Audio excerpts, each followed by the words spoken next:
Audio Jungle. Audio Jungle. Audio Jungle. Seperti yang kita ketahui bersama, Indonesia memang resmi ditunjuk sebagai tuan rumah Piala Dunia U20 yang seharusnya dijadwalkan bulan Mei hingga Juni lalu. Namun harus mengalami penundaan pada tahun 2023 mendatang karena kasus COVID-19 di Indonesia mengalami peningkatan. Dari event 2 tahunan itu setidaknya ada 6 stadion dan beberapa stadion pendamping yang mengalami renovasi peningkatan kualitas dan fasilitas sebagai persyaratan utama menggelar pertandingan berlabel FIFA World Cup Under-20 itu. Nah, jika menilik pada progres perkembangan renovasi stadion-stadion Piala Dunia U20 Indonesia, saat ini belum semuanya selesai. Untuk Stadion Gelora Bung Karno itu sendiri tidak mengalami perubahan yang signifikan, hanya beberapa penambahan fasilitas dan perawatannya saja, mengingat stadion tersebut sudah di-upgrade besar-besaran pada ajang Asian Games 2018 lalu. Perubahan besar terjadi pada Stadion Manahan Solo, yang secara lebih dulu melakukan renovasi sebelum penunjukan 6 venue Piala Dunia U20 Indonesia.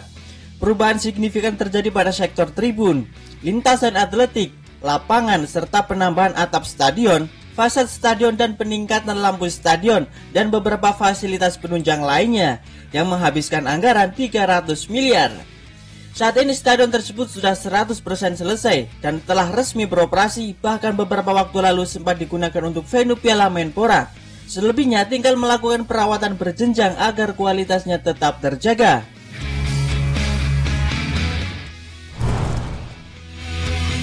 Stadion Gelora Sriwijaya Palembang juga sudah 100% selesai tahapan renovasinya.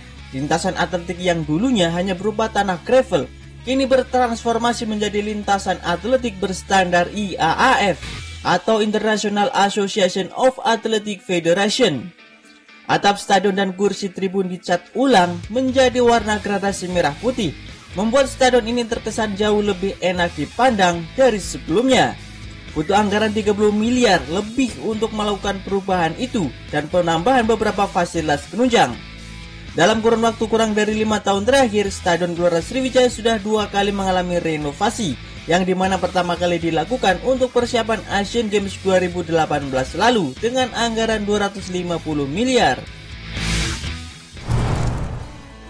Gerak cepat pemerintah kota Surabaya dalam merespon penunjukan Stadion Gelora Bung Tomo menjadi venue Piala Dunia U20 membuahkan hasil yang maksimal. Saat ini perkembangan renovasi Stadion Gelora Bung Tomo sudah selesai dilakukan. Pengerjaan di sektor area luar stadion dan interior stadion tinggal tahap pemulisan dan finishing.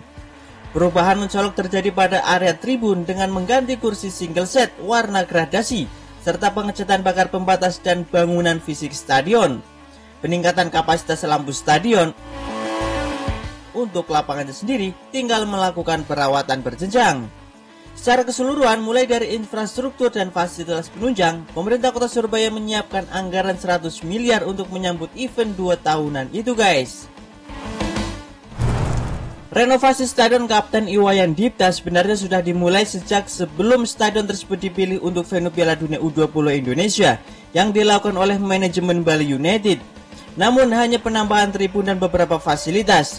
Barulah setelah penunjukan tersebut, renovasi Stadion Kapten Iwayan Dipta mendapat dana sekitar 50 miliar dari pemerintah pusat untuk mengupgrade stadion tersebut agar layak menggelar pertandingan sekelas Piala Dunia. Sempat beberapa kali merubah desain renovasi yang awalnya akan mengusung konsep stadion full atap, namun publik dibikin kecewa dengan desain terbaru yang kini tengah dikerjakan. Tak ada perubahan yang mencolok pada bentuk stadion. Progres renovasi hanya meliputi beberapa fasilitas sesuai standar FIFA, seperti penambahan kapasitas lampu stadion, penambahan ruang ganti pemain, 2 papan skor digital, revitalisasi lapangan, dan lain sebagainya.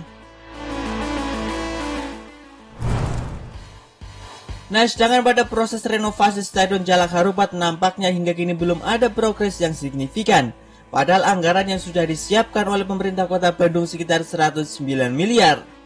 Ada kemungkinan stadion ini bisa saja digantikan dengan stadion lain, seperti Jakarta International Stadium. Pasalnya, sebagaimana diketahui, FIFA resmi menunda Piala Dunia U20 di Indonesia akibat pandemi COVID-19 dan pemunduran kick-off menjadi tahun 2023.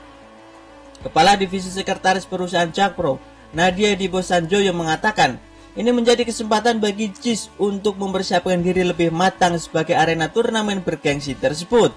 Penundaan ini menjadi kesempatan bagi Jakarta International Stadium untuk mempersiapkan diri menjadi salah satu venue turnamen yang kerap melahirkan wonderkid atau calon bintang sepak bola di masa depan, kata Nadia melalui keterangannya.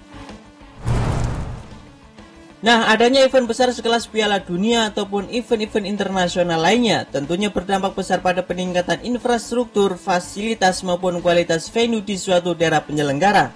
Lantas apakah harus menunggu sebuah event besar dulu baru suatu venue direnovasi atau dibangun? Jika hal itu dilakukan tentunya akan memperlambat kemajuan olahraga di suatu negara, mengingat pentingnya sebuah fasilitas bagi atlet-atlet untuk mengembangkan bakat-bakatnya. Tak lepas Indonesia itu sendiri yang cenderung lebih menunggu ada event baru akan membangun maupun merenovasi sebuah venue.